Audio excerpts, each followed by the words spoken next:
അക്ഷയ് പേരാവൂർ കൂടി എന്നോടൊപ്പം ഉണ്ട്. അക്ഷയ്, എന്താണ് GCCയിലെ ഇപ്പോഴത്തെ സിറ്റുവേഷൻ? എന്താണ്? ഒരു മണിക്കൂർ മുമ്പ് നോക്കുമ്പോൾ പലയിടത്തും സ്ഫോടന ശബ്ദങ്ങൾ ഉണ്ടായിരുന്നു. ഇപ്പോഴത്തെ സ്ഥിതി എന്താണ്? നിഷാദ്, സമാനമായ സാഹചര്യം തന്നെയാണ് ഇപ്പോഴും നിലനിൽക്കുന്നത്. ഡ്രോണുകളും മറ്റും അയക്കുന്നുണ്ട് ഇറാൻ GCC രാജ്യങ്ങളിലേക്ക്. അത് ഇന്റർസെപ്റ്റ് ചെയ്യുന്നതിന്റെ ശബ്ദങ്ങളും മറ്റുമാണ് പ്രധാനമായും നിലവിലുള്ളത്. അല്ലാതെ പ്രധാനപ്പെട്ടൊരു സ്ഫോടനമോ അത്തരത്തിലുള്ള ഒരു ആക്രമണമോ GCC രാജ്യങ്ങളിൽ നിലവിലുള്ളതായി ഈ അടുത്ത സമയങ്ങളിൽ സംഭവിച്ചതായ ഒരു റിപ്പോർട്ടില്ല. ഞാൻ നേരത്തെ പറഞ്ഞതുപോലെ തന്നെ ഈ നയതന്ത്രപരമായി GCC രാജ്യങ്ങൾ വലിയ സമ്മർദ്ദമാണ് ഇറാനു മേലെ ചെലുത്തുന്നത്. UAE കാര്യം നോക്കിയാൽ UAE അല്പസമയം മുമ്പാണ് US പ്രസിഡന്റ് ഡൊണാൾഡ് ട്രംപുമായി UAE പ്രസിഡന്റ് ചർച്ച നടത്തിയത്. സമാധാന സാധ്യതകളും മറ്റും ചർച്ച ചെയ്തിരുന്നു.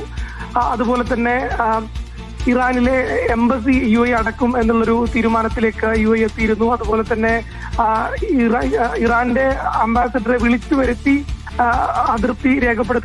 കടുത്ത അതൃപ്തി രേഖപ്പെടുത്തുന്ന ഒരു സാഹചര്യം UAE ഉണ്ടായിരുന്നു. സമാനമായ ഒരു സാഹചര്യം തന്നെയാണ് എല്ലാ GCC രാജ്യങ്ങളും തന്നെ പുലർത്തുന്നത്. പരമാവധി സമ്മർദ്ദം ഇറാനിലേക്ക് ചെലുത്തുക എന്നുള്ളൊരു സ്ട്രാറ്റജിയാണ് നിലവിൽ GCC രാജ്യങ്ങൾ.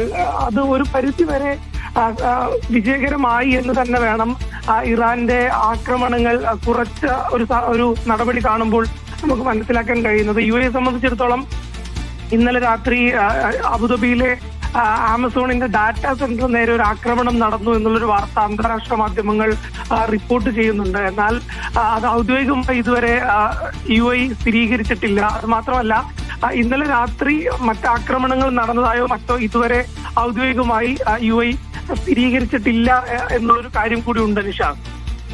ശരി.